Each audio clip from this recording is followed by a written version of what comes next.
We're going to get started. If you would please take your seats. Please take your seats and we'll get started.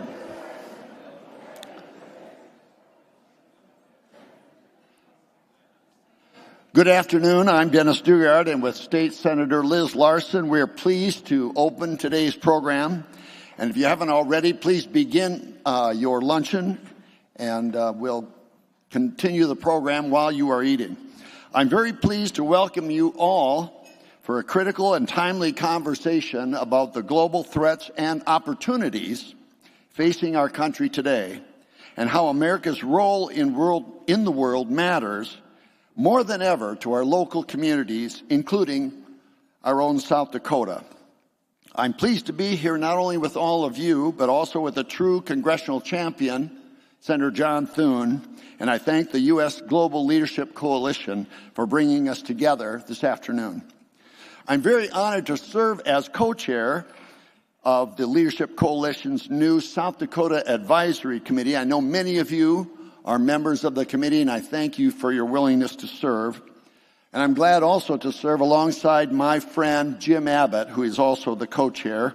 I know Jim wishes he could be with us here today. He's suffering down in Naples, Florida, and I know we all wish him well. The Advisory Council is comprised of leaders from all around the state, Republicans, Democrats, and independents, pillars of the academic, business, humanitarian, and faith communities, civic officials, and military veterans. And we've all arrived at the same conclusion. America must continue to serve as a global leader. I'll now pass it over to one of those distinguished leaders, State Senator Liz Larson.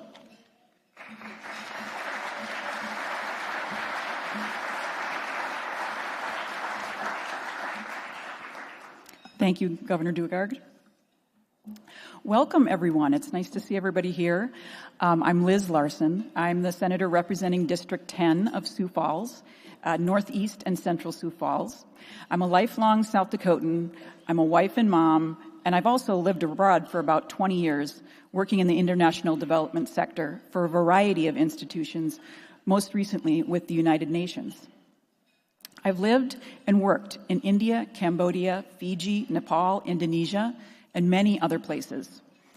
The international assistance and economic development projects that I worked on were funded by USAID and our allies' foreign ministries, as well as other multilateral organizations and private sector investors as well.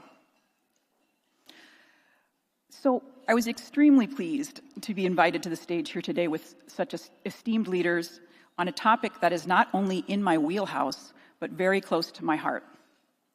It's timely to engage in such an important conversation about the value of international affairs, especially as it relates to South Dakota. So I thank Zane and all the U.S. Global Leadership Coalition folks for the invitation.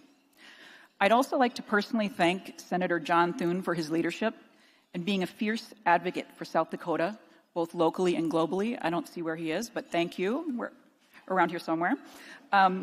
His job is tough. It's really tough. I wouldn't want to trade places with him, and he's been at it for years. So thank you, Senator Thune, for your service to our state and to our country.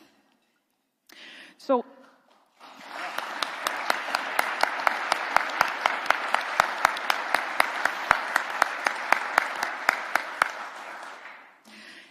the old Chinese proverb goes, "May you live in interesting times." I think we have that box checked. We could probably all agree on that. If you read the news or are paying attention, or if you've lived or worked abroad, you know that there is no shortage of opportunities and challenges facing the United States today. It's a time of growth, it's a time of technological advancement, and it's a time of increasing risk and complexity. It's also a time of increasing political division in our own country and in this state. The resulting mistrust from these divisions is only an irritant in the goal of building a safer and more prosperous world. In the words of General Colin Powell, who's probably one of my favorite military leaders, at least of my lifetime, perpetual optimism is a force multiplier. That optimism is the foundation of trust, which is the very essence of effective diplomacy and an international development agenda where everybody can thrive. That agenda serves to promote our values of liberty and shapes a more secure, more prosperous future at home and across the world. It's my hope that the conversation at today's event will inspire us all to continue these vital and nuanced discussions about America's role in the world, discussing them with our family, friends, colleagues, and in our communities as well. I hope that we are all going to learn something and become engaged in multifaceted ways that the United States is providing foreign assistance in more effective ways than ever before, even with these interesting times of challenges and growth. Let's take the approach of perpetual optimism. Now, before we go on to the meat of the event, let's take a moment to recognize our military as well, our veterans and their families. Those of you who know me know that I'm the daughter of a Vietnam vet. He was my best friend. And during our escapades on the prairie, hunting geese and pheasants and deer and the occasional walleye and perch, depending on the season, I grew up listening to stories about trudging through rice paddies, jungles, and the mud of Southeast Asia. But the implied stories, the stories that were written between the lines, not mentioned explicitly, those were the stories that I heard even louder. Those stories involve a great sacrifice and commitment and are mapped on every soldier's heart. All gave some gave all, and every soldier has a story. So let's recognize those men and women today who have sacrificed so much in the defense of our nation and our deeply held values. These men and women deserve our appreciation and support. So could we have the veterans and active military please stand so we can salute you and give you a round of applause?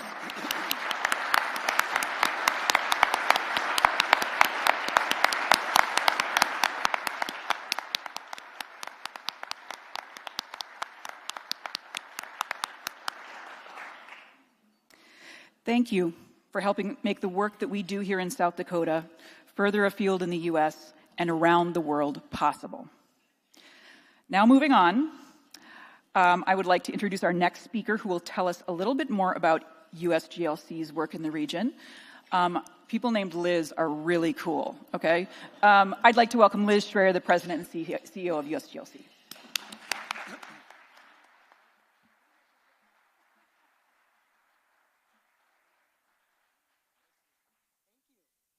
Gentleman, too, helps me up. Well, first of all, thank you. Welcome to all of you from me, and thank you for this wonderful spring weather. Beautiful. I'm a hardy Midwesterner. Thank you, Governor Dugard. Thank you, Senator Larson, for kicking off this program. We are, USGLC, are absolutely thrilled to add a 35th state to the network of USGLC. I not only want to welcome all of you in this beautiful venue, but we have an online community joining us as well from South Dakota and throughout the heartland. You're going to get a formal introduction in a moment, but I can't help not also giving a shout out and a welcome to a special friend of USGLC, a someone with a incredible sound judgment and talent and voice for America's role in the world, and of course that's Senator John Thune. Welcome. I am so looking forward to our conversation. You continue to add to making the world a safer and better place, and I get to see every day in Washington how highly respected and influential you are. So I'm not surprised that so many of your colleagues want you to be their leader in the coming days and weeks and months ahead. Thank you for joining us. Now, a lot of you have been asking me as I've walked around some questions about USGLC and who we are. So many, many years ago, a few kind of how did we become who we are? It was, if you bring yourself back, some of you are younger than I, but at the end of as the Cold War was kind of dying down, believe it or not, there were some fellow citizens who were questioning that we didn't need to be engaged in the world because we had won.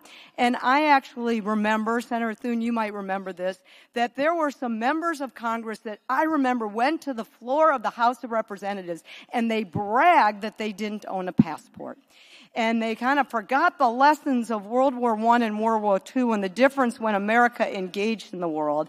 And so we started to organize and started to say, there are a lot of citizens who do think that engagement in the world mattered.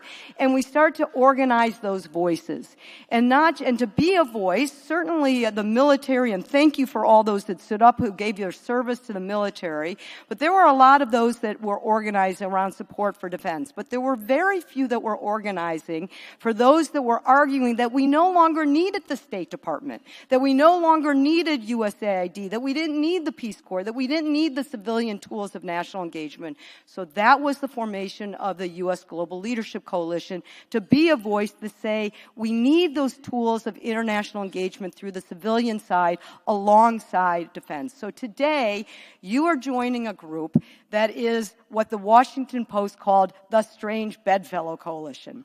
Now, we're proud of that because we are a coalition of citizens, of business leaders and veterans and farmers and mayors and state legislators, literally across this country, that all join together with citizens that understand, like you understand, as we just heard from the governor and from the senator, that global stability means American stability, when what happens globally matters locally. And that's what we're going to talk about here on the stage today with the senators and with others about what are the stakes for America, for South Dakota, into our economy and our security if America doesn't stay engaged. When these interesting times, as the secretary just said, the senator just said, when they happen and these global threats that we're seeing happen, what it means to us here at home.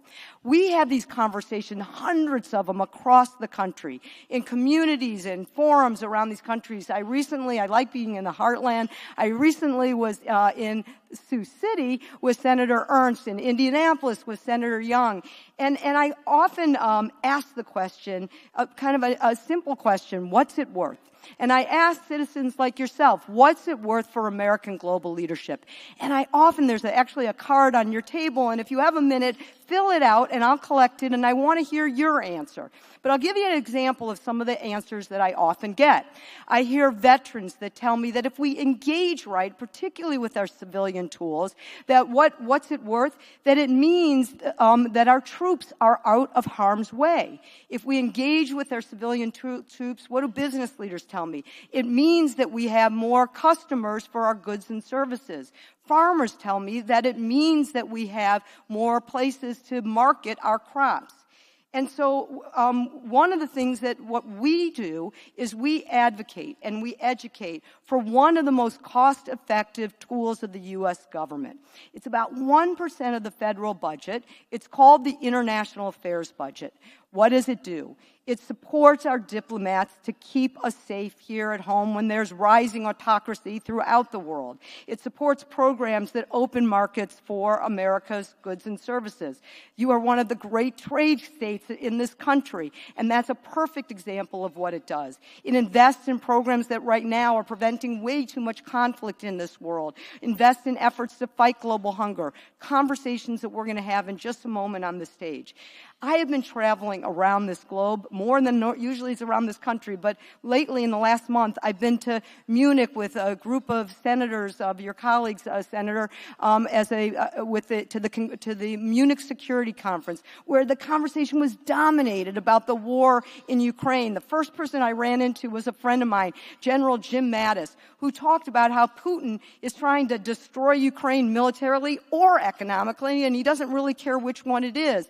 And all I kept thinking about is what everyone was telling me when I was there is that if he doesn't get stopped in Ukraine, he's going forward. And that's going to mean not only our security, but higher food and gas prices. I went on to Africa. Luke Lindbergh, who's going to be the next speaker up here, and we're in Africa about less than a year ago. And China was everywhere when we were there. And I thought about the competition. But this time when I was there, it wasn't just China. I met with a general from AFRICOM, and what he was telling me is Russia is everywhere affecting our security. It used to be called the Wagner Group. Well, now it's called the Russia-Africa Corps. But the last visit I was at was in Israel. I went there because most of my family lives there. They moved there over the course of the last 25, 30 years, and I really just wanted to give them a hug after the horrific terrorist attacks on October 7th. And we can talk about this on the stage, but here there's so much to unpack of what's going on in the country, and so much sadness and so much loss of security throughout the region. But what I can tell you from a security point of view is the Iran proxies are alive and well, and that is going to impact all of us here today. All of this means that we have to be concerned of the rising threats that are happening.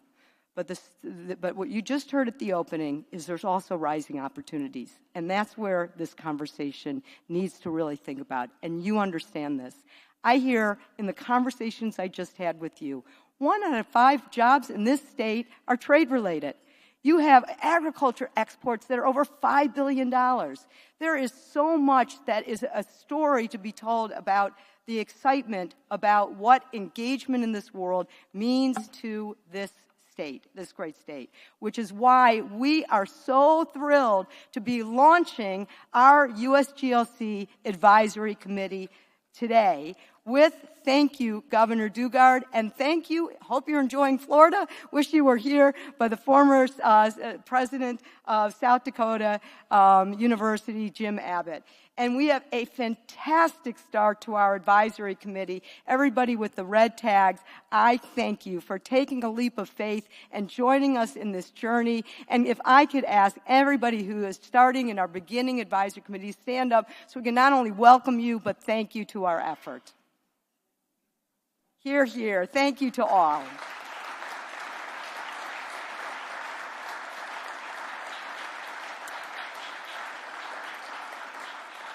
So with that, we have a fantastic conversation get started, and to share a few thoughts and introduce our special guest, I'm going to invite my travel buddy and my dear friend, who is an amazing, not only USGLC leader, but he is an extraordinary individual doing incredible work to make the state stronger and more effective.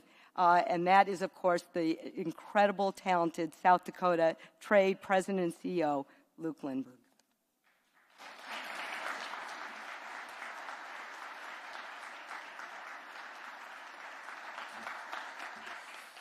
Well, hello, everyone. How we doing? Everybody good so far? All right. It's great to be among so many family and friends. Just want to give a quick shout out. My wife, Brittany's here today, as well as my father, Mark Lindberg, in the audience, too. So this is a family affair in many respects for me today, and I just really appreciate the fact that I do see so many friends. The reality is that today is a day that's been a long time coming. Just like us launching South Dakota Trade this past year, it's about time we've had USGLC in the state of South Dakota. South Dakota has always punched above our weight when it comes to international affairs and military response. We're just a state that steps up and does the hard work, the important work, to represent our people around the world. And I just want to give a couple of quick examples of how I think South Dakota has done this, and how today's event and the launch of this South Dakota State Advisory Committee is the culmination of the work of our leaders that led up to this. So standing on our shoulders today, we are standing on the tremendous work that's happening in Box Elder at Ellsworth Air Force Base and the creation of the B-21 bomber program there, right? We have troops putting themselves in harm's way and gearing up so that our state is leading the nation on the most innovative ways to protect our country. Congressman Dusty Johnson, just a couple of years ago, in the middle of COVID, we're all experiencing this terrible supply chain crisis. And what does he do? He steps up and he creates the Ocean Shipping and Reform Act, which actually put teeth into the Federal Maritime Commission's ability to hold folks accountable and deliver the products and services, the products we are importing from overseas and exporting to other markets, and getting that done on our behalf. I'd like to thank Senator Liz Larson, who was up here and shared some remarks. She's lived more of her life overseas than she has domestically, and yet she chose to come back here to the great state of South Dakota and help on the State Ag Committee, supporting our ag exports and doing great work here in our state after having those overseas experiences. Senator Mike Rounds right now is co-chairing the bipartisan working group on artificial intelligence in the Senate. What a great way to be protecting America's critical infrastructure and our networks and systems here in South Dakota, working with folks like Dr. Griffiths from DSU and others like Andrea Thompson, who'll be up on stage in just a minute, to really protect America in a very unique and innovative way. We had the business community come together this past year and launch South Dakota Trade in partnership with Governor Noem. Beth Hollitz is here from the governor's team, and many of the governor's colleagues and appointees are here as well. And we want to thank you all for working with the business community to identify the need for an organization like South Dakota Trade to represent not only our agricultural interests, but also our manufacturing, our financial services, our defense and arms industries as well. So we have these great examples. And the last one, we're going to talk about Governor Noem here for just a little bit longer, because she's done a tremendous job of protecting America against foreign adversaries. This year, she did some great work on foreign ag lands, but that's been a hallmark of her administration, is working to protect America from those that want to hurt us. And I want to thank also Lieutenant Governor Larry Roden, who stepped up this year and led the first trade delegation to Mexico that has happened from this state in 10 years, where we experienced a 65 times ROI on our investment in that mission. Senator Thune is going to talk a lot more about his particular efforts in this space, and I know you'll hear from him and be excited to. But I just wanted to share a few things that I think have been leading up to today's launch and really showcasing that South Dakota is not just a state that is leading amongst our peers. Some people think of us as a small Midwestern Plains state. But again, we punch above our weight. We work hard to be not only national leaders, but now international leaders. And so it's a long time coming that this organization has an operation here in the state. And I want to thank Liz and the whole team at USGLC for making this investment. So, my thoughts aside, it was my real responsibility was to do introductions. So hopefully you don't mind me inserting a few comments of my own before doing that. So our panelists today are really a distinguished group of folks. It's my great pleasure. I think this is the third time I've had the opportunity to introduce Colonel Andrea Thompson to an event in just the past couple of months here in South Dakota, and it's my favorite story to tell. She grew up right here in our great state. She lived in Pierre. She lived in Harrisburg. Go Tigers. And then she became an Army intelligence officer at a time when not a lot of women were out there being Army intelligence officers. And she worked her way up to become the national security advisor to not only the vice president, but then moved over to become the undersecretary of state at the State Department and oversaw our arms control policies at the U.S. Department of State. I remember meeting her for the first time at a U.S. Global Leadership Coalition event. By the way, she's now on their board nationally in Washington, D.C., talking about what was going to happen after the Trump administration ended when we were both serving together in that capacity. And she said, I want to move back to South Dakota. And I said, really? I said, why is that? She goes, I want to make a difference and I love the state. So we're just thrilled to have Andrea Thompson back here in South Dakota and also speaking on today's panel. So thank you, Andrea, for being here. This type of organization and operation would not be possible without committed folks, and Cargill has been an important part of USGLC's Heartland initiative, which is part of the effort to spread the message here in America's Heartland. And so Jared Gillig is here today. He's the USGLC Heartland chair, but he's president of business operations and supply chain for Cargill's North America Protein Division, where he oversees 40 protein production facilities across Canada and the United States. So Jared, thank you. And welcome as well. And then Liz Schreier will moderate a discussion. And the last person I get to introduce today is somebody that many of you know and understand is an important person, not only for our state, but also in my life. Senator John Thune, who has served as the Commerce Committee Chairman, Commerce, Science, and Transportation.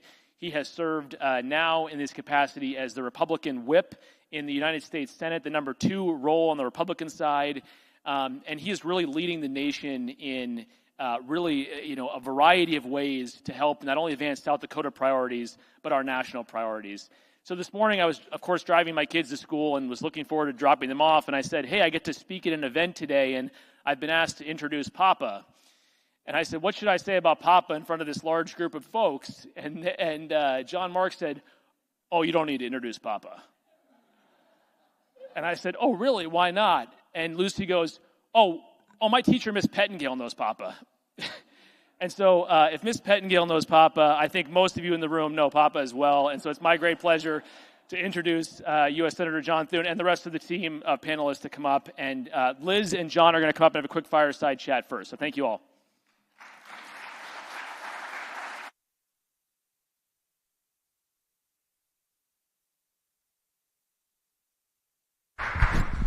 Papa. Yeah. Sounds better than Grandpa, doesn't it? Well, I'm Baba, and I was supposed to be Grandma, but my 3-year-old granddaughter couldn't say it. So, wow. Well, now we're going to go from that to global threats. I think we probably want to talk about.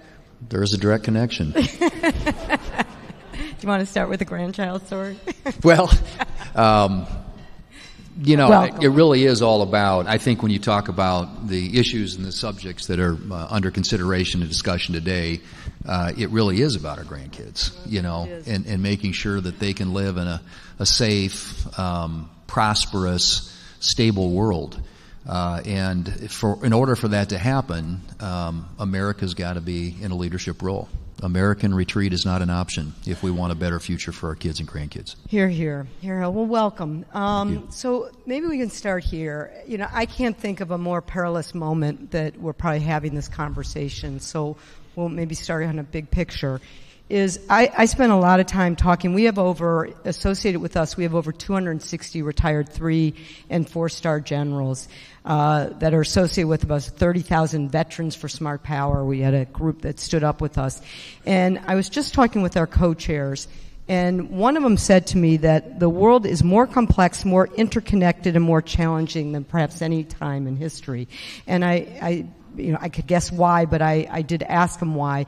And he talked about everything from the rise of authoritarianism, the war in Ukraine, made even more complex with the most recent death of Alex Navalny, the sham elections of Putin. We talked about the Middle East that I talked about earlier when I spoke, the growing humanitarian crisis, the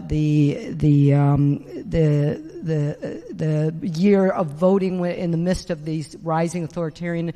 And I'd like you to start with giving us your take of what you think is at the stakes for America in the world and how it connects to what's happening here in South Dakota.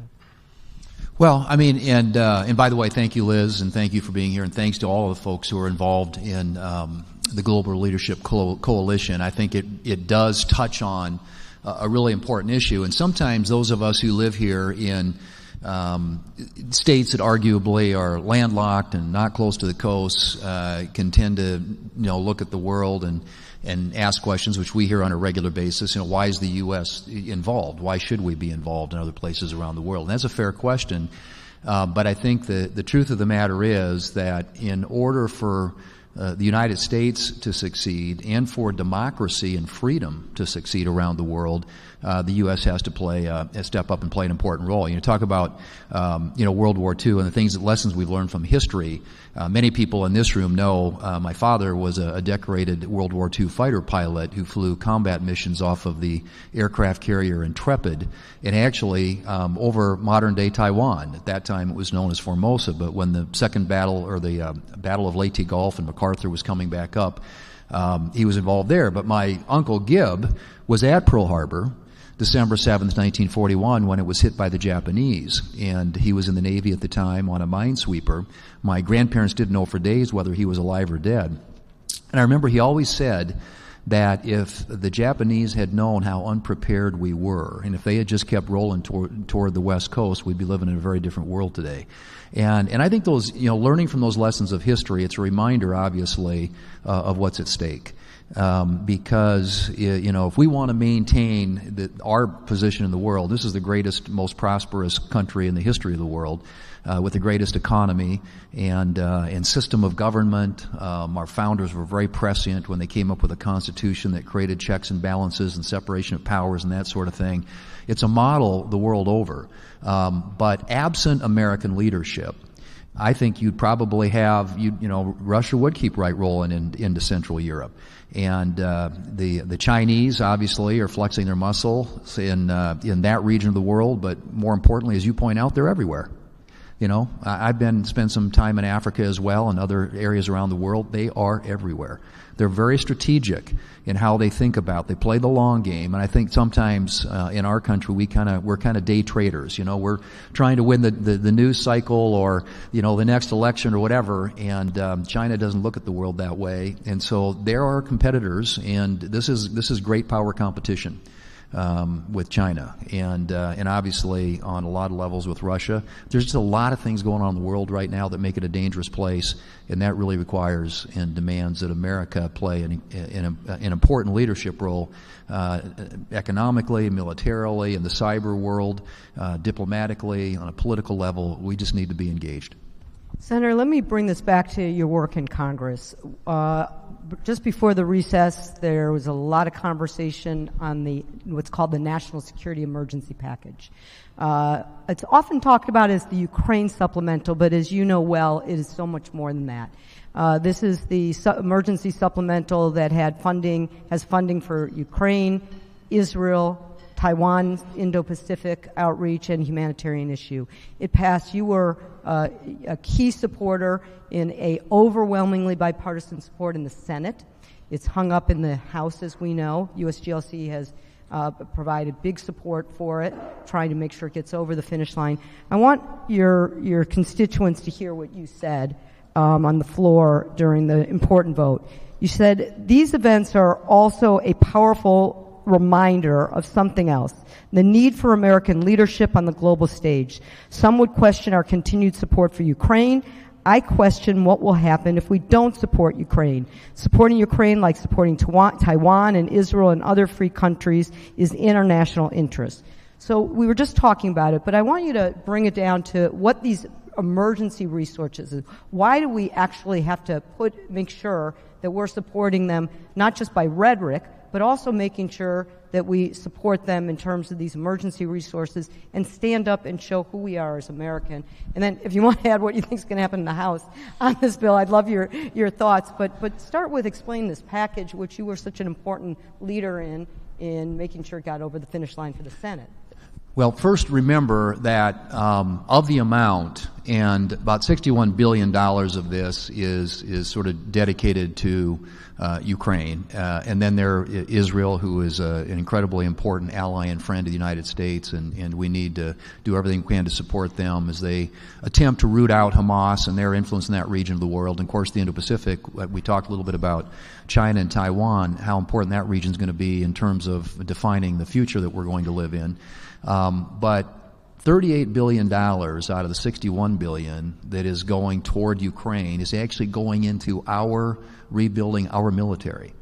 It's creating jobs in this country. It's funding defense contractors who are making the weapon systems that keep America safe and in a position that we can provide deterrence to a lot of bad behavior around the planet. So I just think people need to understand when they think about it, here it's all money for Ukraine. This is a national security issue for the United States. And of that $61 billion, $38 billion is going into our national security. But I guess the thing I would point out, Liz, and when people say why would we want to, they're a long ways away, they're in Europe. Ukraine's not a NATO country. And so, we don't currently have an Article 5, requirement that to go in there and support them with our men and women in uniform. But we all know the next country will be a NATO country. And whether they go into the Baltics or Poland, it will be. And that will trigger an Article 5 response from us. So to me, letting people fight their own battles and providing them the technology and the intelligence and the training and the weaponry is a way better solution than sending American sons and daughters. And I put it very simply when it comes to Ukraine. Do you want to give them American weapons, or do you want to give them American sons and daughters? Because that's the alternative once Article 5 is triggered and the NATO alliance has to respond to a threat to a NATO ally. So it's a fair question, but it's an important one, and I think it's one that people need to understand. Not only do we have a important responsibility as an ally, and Winston Churchill once said the only thing worse than fighting wars is fighting wars without allies. And these alliances, like NATO, which have kept the world safe and stable and secure now for the past 80 years, are important. And the U.S. has an important leadership role there. Should the NATO allies do more in terms of investing more of their their income or their GDP into their military? Yes, they should. And some of them are. A lot of them have really stepped up, and certainly the ones that are closest to Russia are stepping up big time. They really have. Well, thank you for that. I actually took a look at that question, and the Europeans now, for every $1 of the U.S., are putting in $3. And that's because we made it loud and clear they need to, and they have. Let me ask one more question before bringing the other panelists on, and it's on global hunger, because South Dakota has had a outsized impact and influence on that issue. I think as I flew in, I was thinking of how often I talk about McGovern-Dole, which of course is named after your former governor, George McGovern, who led the effort of the food education program, critical international food program. You have played a really important role in the Agricultural Committee in terms of your leadership for farm bills under your leadership that you participated in. You've played a huge role in making sure you're listening to the farmers and ranchers as their needs in the farm bill. And I always keep having conversations with people about how food security is national security, how there's an interlock in between. I've had this conversation with your colleague, Senator Ernst, when we had a similar conversation in Iowa. I had the conversation with Senator Moran, who leads the Global Hunger Caucus. There's such a connection, and I'm curious of your thoughts of how you see fighting global hunger matters to our national security, how you see the engagement with farmers of interested in connecting to global hunger. What are you seeing here in your work? Well, here in South Dakota, we like to say that we feed not only our country but the world, and we do. Our farmers work really hard. It's a hard way to make a living, and the margins are thin. But they do a remarkable job. They continue to increase their productivity. Our bushels per acre, our yields continue to increase, and that's going to be increasingly important because it is, and hunger and availability of food is weaponized. It's used as a weapon. We're seeing it all over the world right now. You see it all over the world. I mean, look at the Russians, what they're trying to do in the Black Sea and keeping food into and out of countries in that region of the world. So food is used and can be used. And a shortage of food it can be used to create political and economic instability in the world. And that's why being that supplier, that reliable supplier of food across the world is so important. And the United States has played an incredibly important role there. We need to obviously export because we raise more here. We grow more here than we consume here, but there are programs like USAID and the World Food Program that are so important in trying to ensure that those areas of the world that could lead to conflict and instability and terrorism and a lot of really bad things, that we're doing everything we can to make sure that doesn't happen. And availability of food, you're absolutely right. You describe it. It is national security. Well, we are grateful for your support. The World Food Program, which is funded out of this international affairs budget, actually got the Nobel Peace Prize under a mutual friend, David Beasley, when he was head of it. And the reason for it was because they stopped food from being a weapon of war. They got the Peace Prize for that. So thank you for your support. Andrea, Jared, come join us.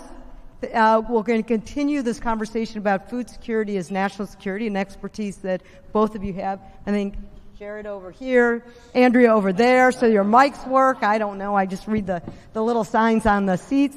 And thank you. So, Andrea, let's get you in this conversation starting and picking up on. Boy, you heard Luke introduce you, so you have had quite a run of service in the military and on the civilian side. I met you when you were at the Vice President's office first to learn, but you've also served in some of the most senior national security positions, and you have seen the world. You've seen some of the most difficult parts of the world, Sudan, Yemen, parts of our Western-owned hemisphere, and really have seen how important promoting the stability, continuing the conversation we're having with Senator Thune. And I'm interested in your take, given your military background and your national security background, of how promoting stability actually matters to our national security. And what's your sense of, picking up on what the senator said, if America doesn't show up, what does that mean to our security? And then I'm going to come to you, Jared.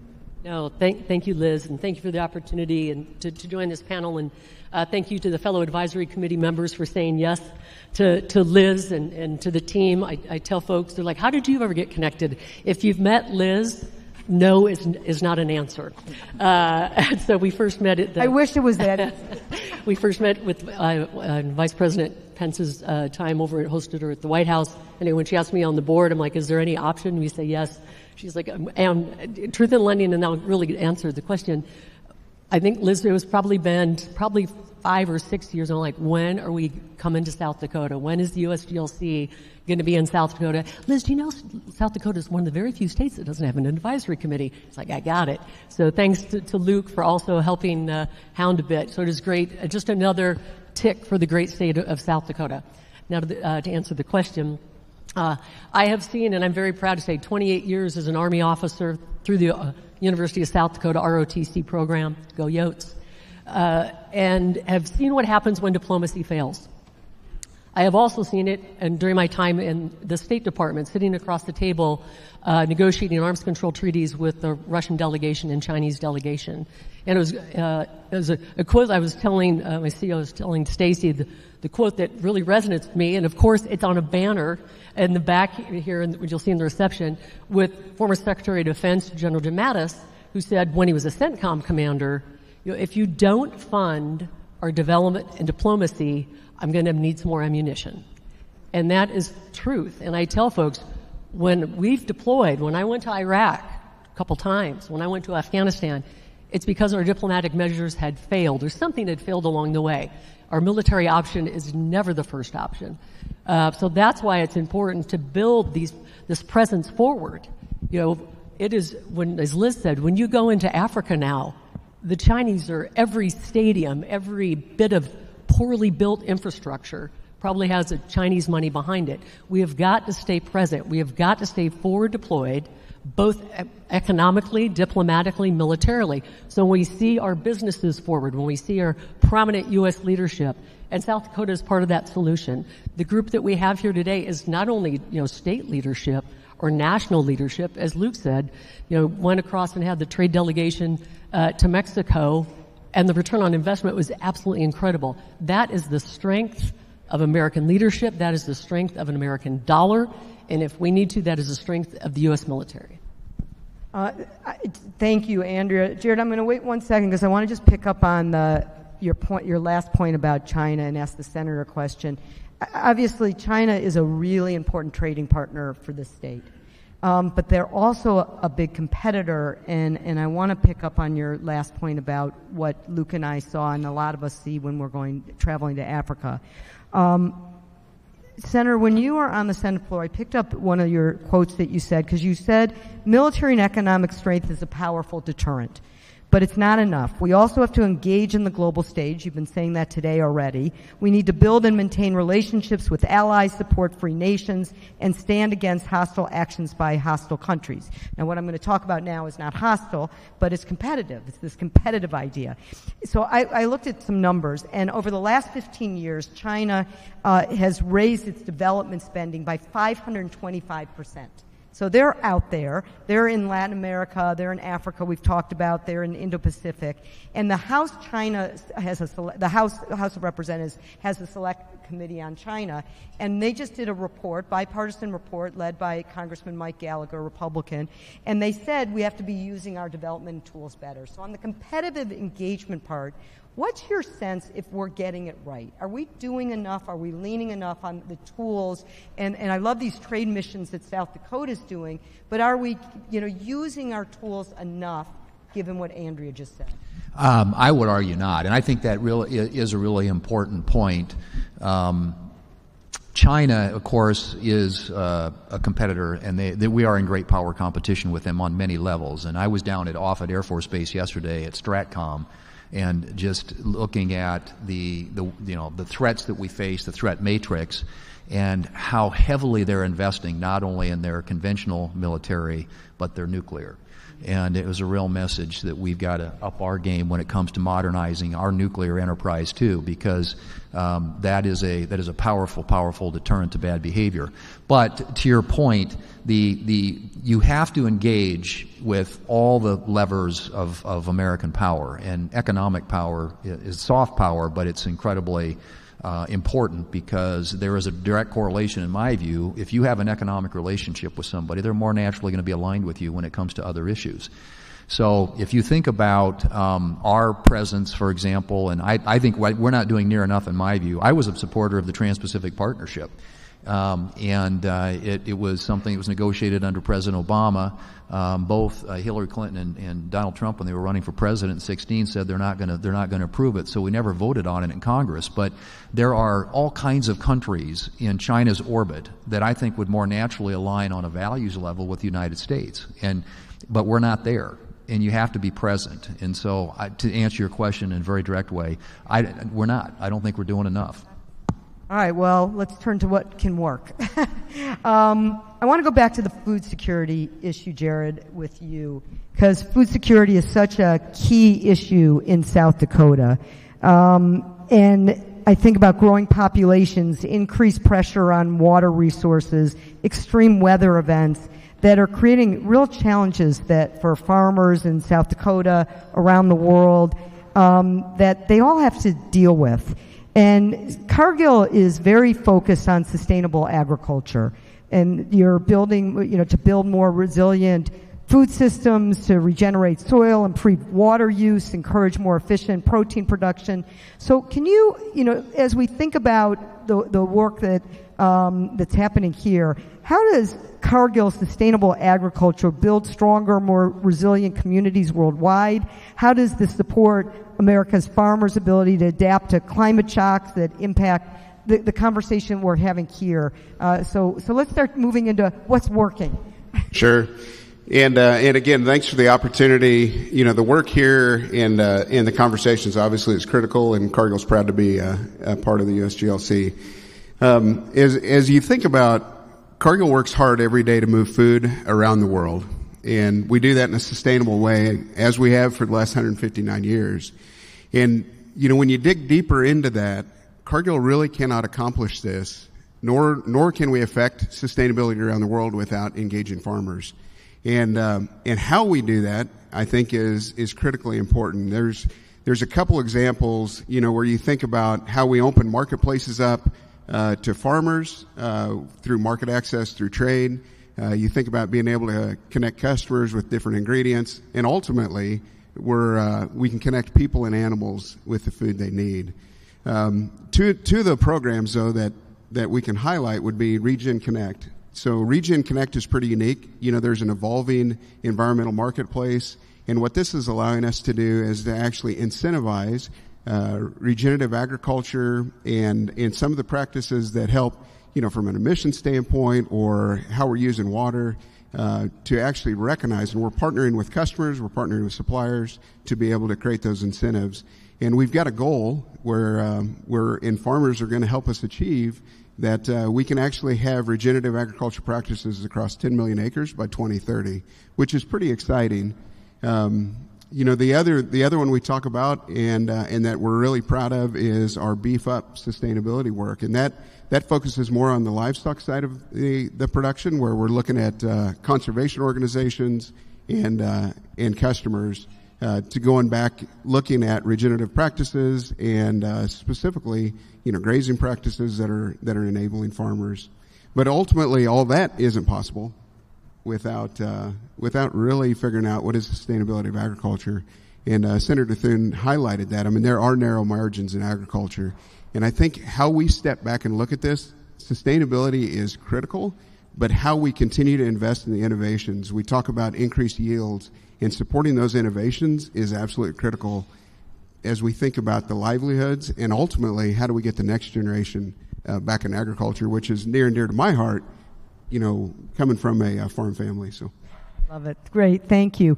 Let me do one more quick round before we open it up to questions from all of you. And I think we should do the economy and talk a little bit about that, given the agriculture and broader economy here and how it affects here in South Dakota. And one of the things I often talk with members of Congress is about something that we all know, which is that 95% of the world's consumers live outside of the U.S., and the fastest growing markets are, of course, are mostly in low and middle income countries.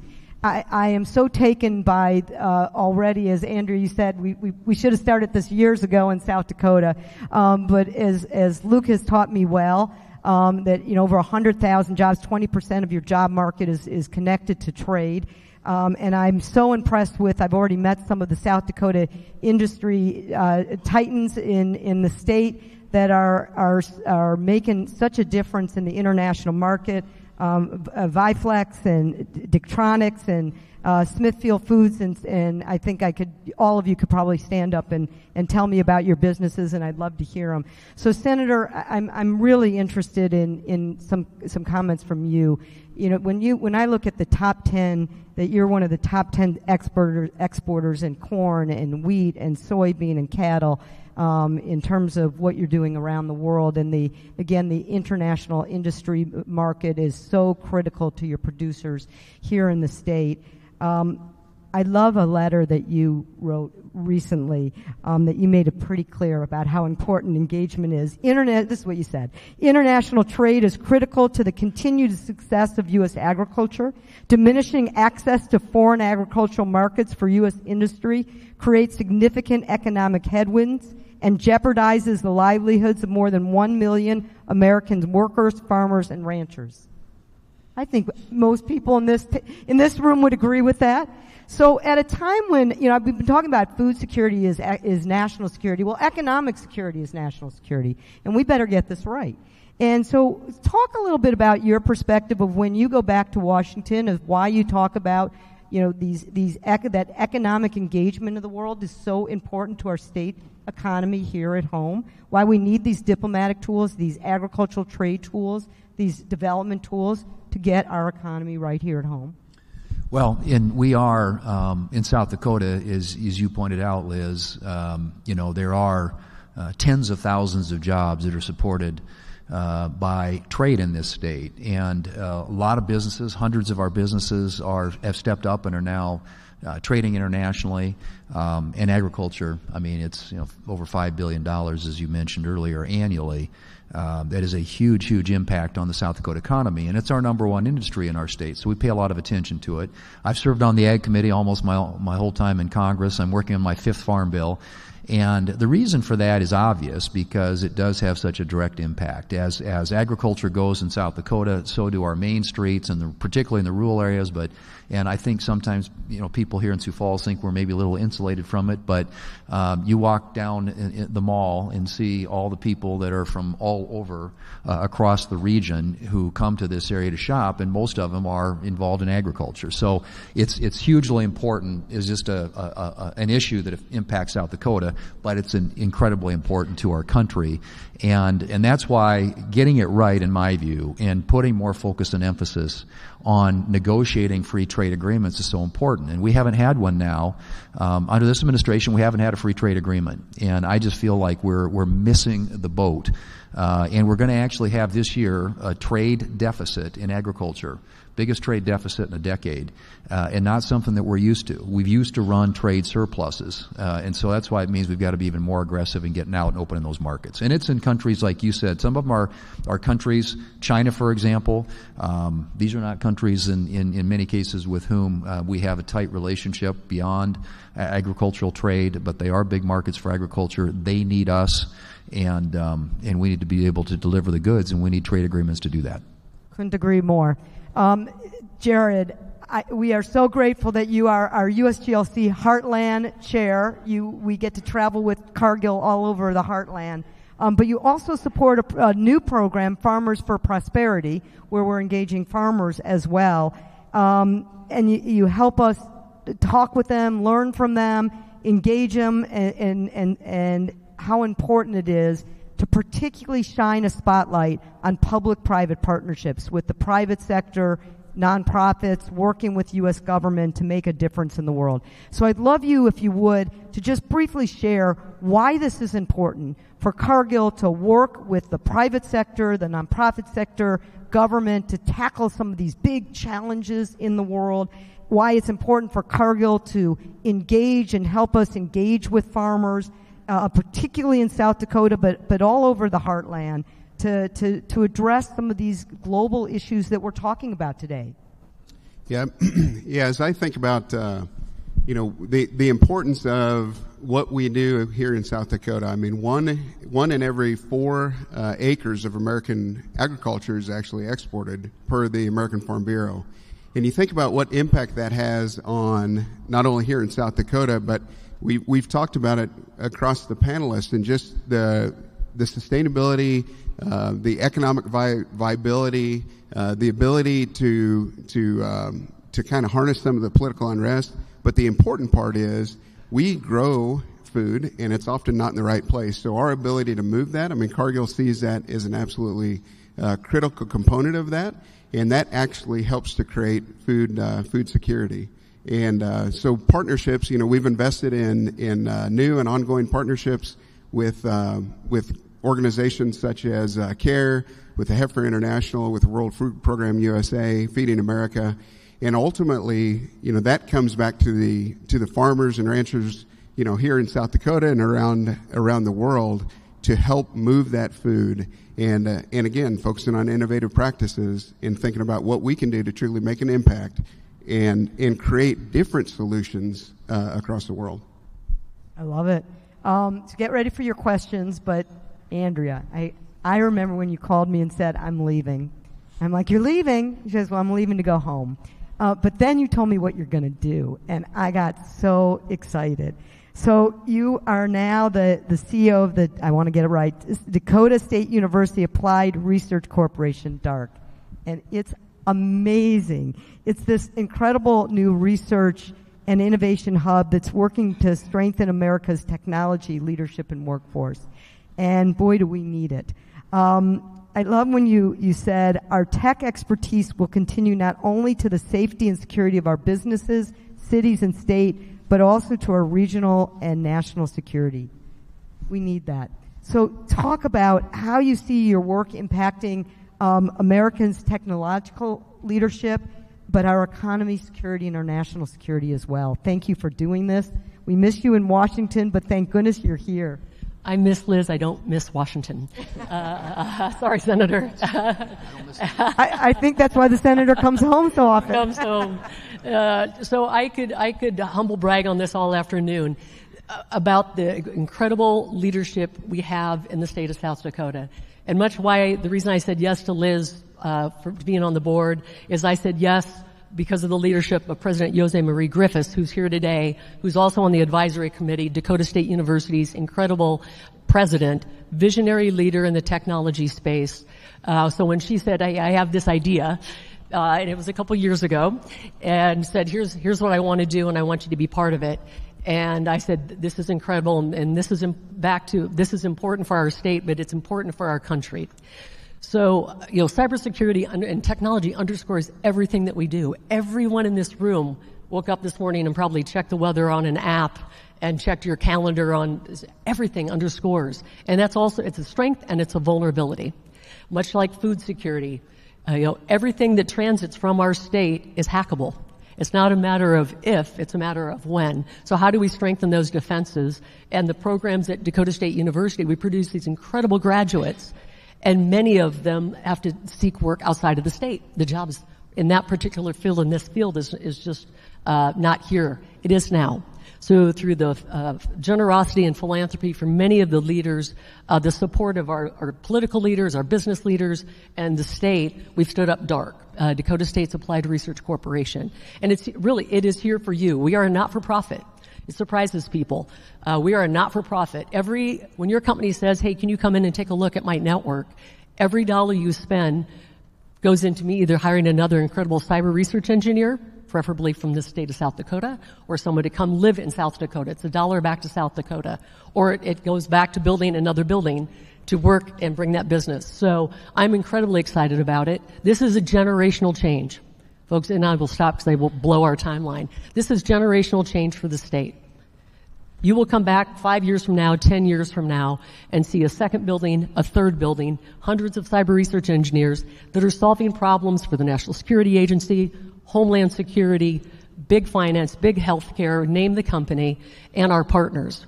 We're going to lead an effort where the folks, the NATO leaders, are seeking out us going, hey, wait, we saw that you're doing this. How do you share the best practice to our NATO allies? So incredibly excited. Come see us. If you have any questions, I'm here. President Griffiths is here. And again, this is big for the state, and I thank Senator Thune and all of our leaders that was able to make this happen.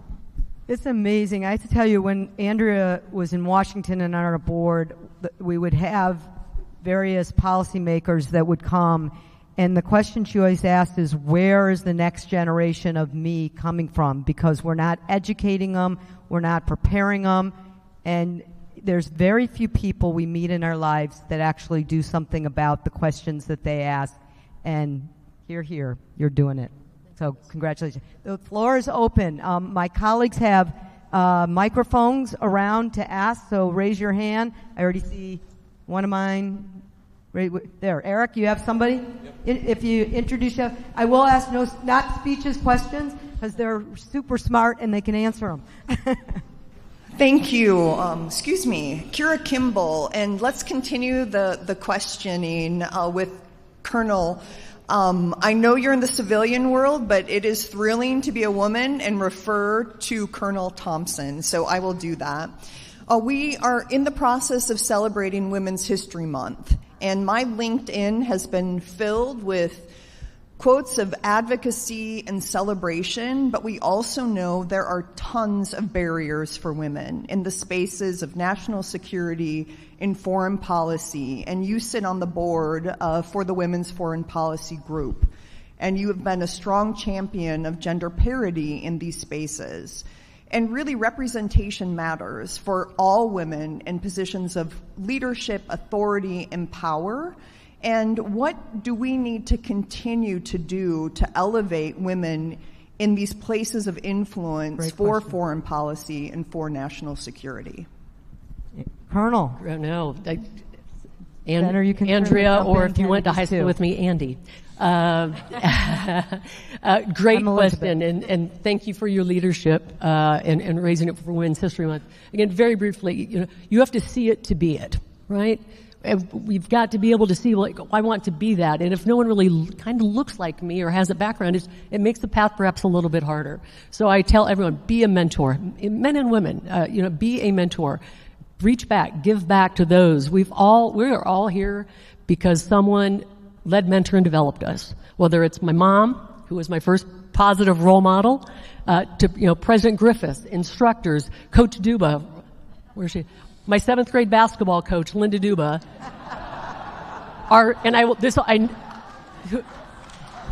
So coaches. We're all coming to grips with the idea that Duba coached basketball. That's what. And in her first year, won the city championship. Patrick Henry. Now we're getting to the important stuff. Important stuff. But mentoring and leading by an example and being that voice. And again, just another back to technology and women in our STEM fields, incredibly underrepresented. But it's programs like CybHer, Google it, look it up, Dakota State University, hundreds and now thousands of young girls studying STEM that are they're doing if you measure it, it matters. The analytics and data doesn't lie. These are now our first freshman classes and sophomore classes at university said, I came to camp here in 4th grade. So you've got to have those programs. Fantastic. And so again, you just struck one of my love languages, my passion. So I will stop because we'll blow this by an hour. But just if you can see it, be it, and be a mentor. Anything? Okay. Eric, who's next? I'm a girl dad, so I agree. Okay. Brittany, agree? Yeah. Who's next? Yeah, gotcha. Hi, my name is Anna Arnold. I'm the quartermaster and adjutant for the Department of South Dakota VFW, and I'm also the vice president for the South Dakota Veterans Council. So sitting at the table with a large group here of the heads of the veterans organizations in the state. You spoke on Colonel saying something along the lines of war should never be the first answer, and I 100% agree with that, as most of us have all been deployed. But Senator and Colonel, both, I ask you, what can we do with our veterans organizations? As we're sitting here as global leadership, we would love to get involved. We would love to help. How can our veterans organizations help? What can we do to further this goal? Right.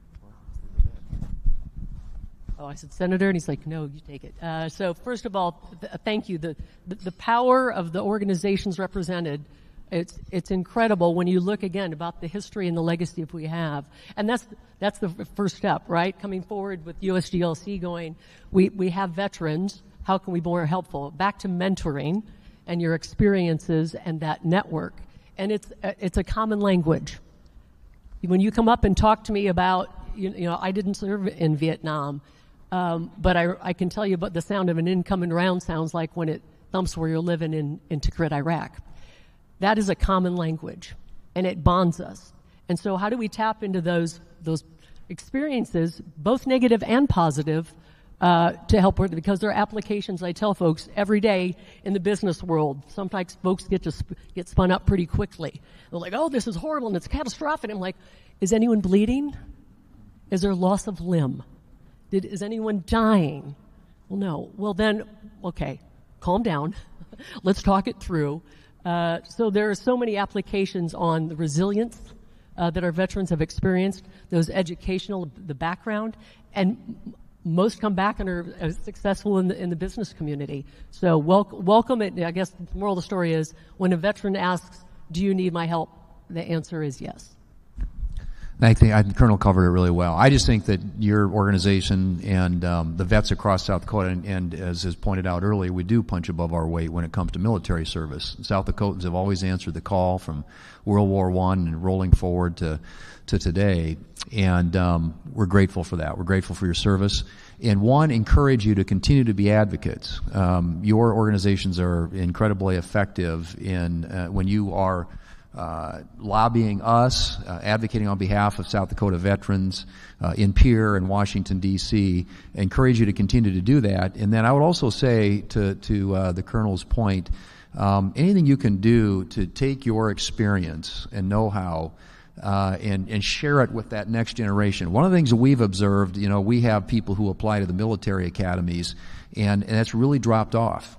And they've got recruitment issues right now across all the services, and trying to instill in that next generation of Americans the sense of purpose and duty and willingness to serve your country is something that I think all of you bring. And I know in your communities, in the small community I grew up in, Murdo, we knew who the vets in town were. We respected them, revered them, and looked to them as examples of what we could be. And I didn't serve personally. I came from a family who had we had a lot of vets, but I just think that in and of itself is a great service. And I hope that you will take advantage of those opportunities if we can get you into our schools and talk to young people about the service and how they can make a difference. I think a lot of young people today, they want to be difference makers. They just want to know how. And boy, there's no greater purpose in place to make a difference than serving your country in the military. So if you raise your hand, we'll run around with questions. I see we have some. Gretchen, please. Hi, Danita Murray, Executive Director, South Dakota Corn. This question is for the Senator. As you mentioned, South Dakota and U.S. farmers are doing, frankly, more, and as Jared said, with less. And even though that's happening worldwide, there's an increase in food insecurity. Children go to bed hungry at night. I think the question, that we'd have for you in light of your bipartisan resolution that was introduced in the past that had Senate approval is, can you characterize for South Dakotans in our state not just how, but how important is working on that food insecurity and that food hunger, to get the benefits worldwide of better stability and, all the good things that come along when people's bellies are full? Thank you. Well, I just think first and foremost, people have to eat, and when they don't, a lot of bad things happen. And like I said, it creates a lot of instability on a lot of levels, which ultimately ends up in many cases in some sort of conflict. And so, doing what we can to meet the needs of people, not only here in the U.S. but across the world, who need food, and where it can't be used as a weapon is critically important. And I think in South Dakota, and you know this, Nita, because you've worked on farm bills in the past, setting a policy that provides the right incentives and ensures that we've got those sort of basic safety net provisions in place that can keep farmers and ranchers doing what they do best, and that is raising the food, fuel, and fiber that takes care of the world, is critically important. And so as a policy matter, in my view at least, sometimes it's hard to get people from parts of the country where production agriculture isn't as important as it is here in South Dakota to understand just how critical it is. And and that's why it's hard to pass farm bills. You got a lot of members, particularly in the House of Representatives, who don't live in parts of the U.S. where production agriculture is an issue. And if they care about the farm bill, they care about it for other reasons. So we have a job to do to continue to help people realize how important producing that food for the world is, not as a matter just of it's the right thing to do, but as a matter of our own national security interests as well. Jared, did you want to just weigh in quick? Sure. The United Nations Coordination of Humanitarian Affairs talks about there's more than enough food in the world. We've got the calories. We just got to figure out how do you spread it? How do you move it so that obviously Cargill's role in moving it, South Dakota farmers, the role in producing it is absolutely critical, because food insecurity creates more stability. We know that, and there's a lot of great programs that are talking about it and have been cited. And we have time for one more. Hi, thank you so much. My name is Cody Engel. I work at a nonprofit. You have to move your mic up. Sorry, my name is Cody Engel. I work at a nonprofit here called Lost and Found. Thank you so much for this time. This is really great. I have a kind of a twofold question, if that's okay. So one question. So sometimes I think the rhetoric surrounding certain communities in states like South Dakota and across the world, it's hard for people who might identify with some of those communities to step into positions of leadership in areas like trade, cybersecurity, whatever it might be, where we're underrepresented. So I'm curious as to how the Leadership Coalition is maybe strategically partnering with some of those community leaders to help empower them, lift them up, and help to step into some of those spaces as well, as we work toward just better bipartisanship, community work, and just overall better rhetoric for some of those community groups. So from USGLC, we're strongly, bipartisan, nonpartisan. We work with all sides of the aisle, and in fact, the last closer is going to be my colleague who runs the Central regional area, and he's going to talk about how we go forward from today on. But we are an incredibly big tent in terms of our work together, and happy to go talk more specifically about it. Well, maybe I will close with one last quick question for each of you. I mentioned that typically, and I'm sorry, I think do we have time for one last question here? Quick. Okay. Jill Baker, U.S. Army veteran, also Executive Director of Community Action for Veterans. So my question has a lot to do with food scarcity, the use of food as a weapon of war in regards to what's happening at our southern border.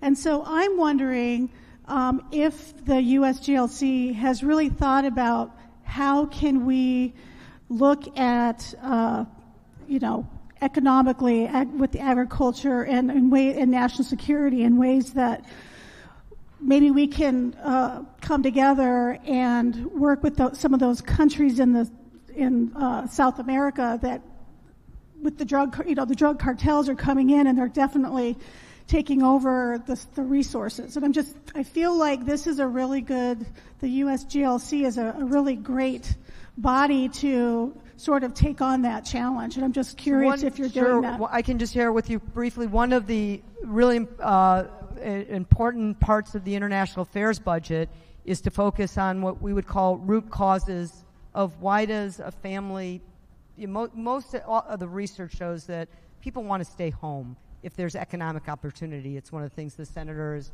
talked about throughout this, as Andrea knows. And we focus on, are there effective programs that USAID or State Department have found that can create economic opportunity, can bring down the corruption, can deal with security issues that allow people to stay in their homes anywhere in the world, because there is massive migration going on throughout the world, a lot due to conflict, a lot due to climate, a lot due to economic opportunity, but a lot of it is due to the first, particularly conflict. And so one of the things that we're looking at is there investments that can be made that provide a reason for people not even to go to the borders. And if those programs are effective, let's invest in those. We've, as a country, has been start, stop in terms of our investments. We're trying to make sure that we focus on those programs that are effective and put our foot on the gas pedal and focus on those. If we could do those, that will help relieve people that are heading to the border. The border issue is a whole different issue that we don't get involved in. We do get involved in trying to focus on what will keep people home. Panelists, Senator Andrea, what I said at the beginning that I often ask the question, love to have you fill out their cards, but I'm going to ask you all, what's it worth? We've been talking a lot about American engagement in the world, the global threats and the global opportunities. And I'd like to give you each just less than a minute to answer it from your own thought. It could be a travel somewhere you went, someone you met, somewhere you saw. It could be a business that you're thinking about of your own work. But about when you think of what it's worth for America to be engaged in the world and why it matters here at home, I'd love each of your closing thoughts. Jared. Yeah, I had the opportunity. You'd mentioned David Beasley in the World Food Program, and we've got the opportunity to engage with them. We're proud to support that, and just seeing how food is used as a weapon and being able to remove that, and just understanding that if we can keep those areas peaceful, that ultimately, from a society standpoint across the world, it drives peace. But also, as it engages, the way we play a role in that here in South Dakota or broadly across the heartland is how we help get that food and get that out there. Food is a basic human right. So how do we make sure that we continue to encourage that, and then that starts to ease political unrest as well? Lovely. Andrea? I would just say, technology is a common language. So we are all interconnected to the world now. Wasn't when I was growing up. My 8088 computer did not let me do that. But I can stay in touch with friends that I made around the world in my military service. Technology is a common language. It's a common bond. We have 750,000 vacancies in cybersecurity just in the United States. We cannot win the next war if we don't fill those positions. We cannot win the next diplomatic mission if we don't fill those positions. So again, it is important for security nationally and internationally that we make sure that we step up and fill those tech gaps. Thank you. Senator Thune. Well, I just think that to your kind of previous conversation about if you travel anywhere around the world, and in my job I've had the opportunity to do that some, it doesn't matter where you go. And I just wish more Americans would have this opportunity, because I think they'd have an appreciation for how important America is in the world. It doesn't matter whether you're in Europe or in Asia or on the African continent or South America, any country around the world. I meet with leaders, with members of parliament, business leaders, Americans doing business in some of these places around the world.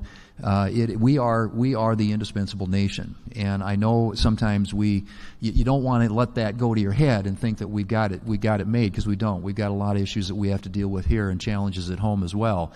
But boy, if you don't believe that America's influence, leadership, and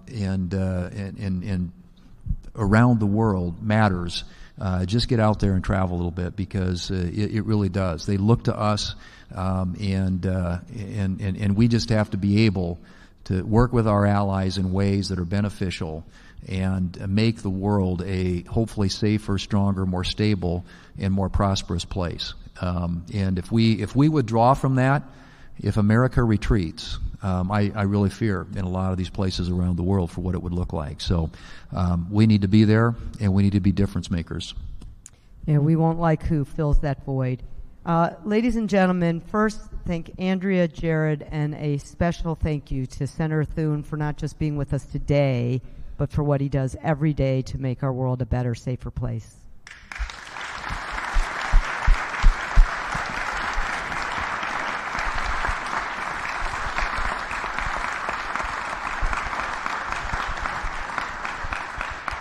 And to close out our program, please welcome the person who really put today together, which is my colleague, my friend, our leader, Zane Francescato, the Central Outreach Director. Thank you, Liz. Hello, everyone. I'm Zane Francescato. I'm the one who's been spamming your email inboxes for the past couple of weeks. It is truly a great occasion today and an honor to be up here on stage with such a distinguished panel and a room full of leaders like yourselves. It's a really full circle moment, too, because I can finally answer the question of why North Dakota and not South Dakota. We're have you in the network, and we're very excited to continue working with you. Truly, the best part of my job is getting to travel across the Midwest and work with leaders like yourselves in the room. At USGLC, we strive to make these conversations tailored to show what America actually looks like. And we want to work with different groups. So, sir in the back, I want to work with you. So please contact me after the event here. I want to continue the conversation, the question you asked. I want to thank Governor Dugard, Senator Larson, Luke, Jared, Andrea, and Senator Thune for your time and leadership and lending your voices to today's insightful conversation. And to the new members of our South Dakota Advisory Committee, I look forward to working with you, and thank you so much for taking some time out of your day to join us for our official launch event here in the state. So let's thank our panel again with a round of applause.